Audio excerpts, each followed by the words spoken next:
En Espagne, 500 000 migrants vont bientôt être régularisés.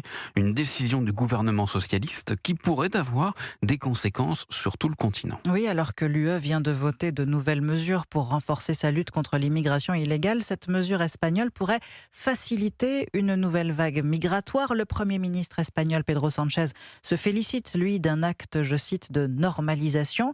Mais ces titres de séjour, dont les bénéficiaires viennent essentiellement du Venezuela, de Colombie ou d'Équateur, pourrait être une véritable aubaine pour les narcotrafiquants sud-américains, William Molinier. Ils ont besoin de trouver un nouveau marché pour écouler la cocaïne produite en masse en Colombie, une production multipliée par 2 en quelques années seulement. Or, le marché américain s'est contracté face au fentanyl produit par la Chine et la guerre menée par Donald Trump contre les narcotrafiquants sud-américains.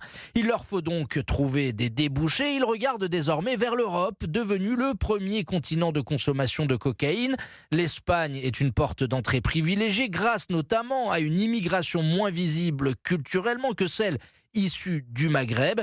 Des chimistes vénézuéliens issus des cartels sud-américains se sont par exemple discrètement implantés en Espagne pour ouvrir des laboratoires de confection de cocaïne directement sur le sol européen.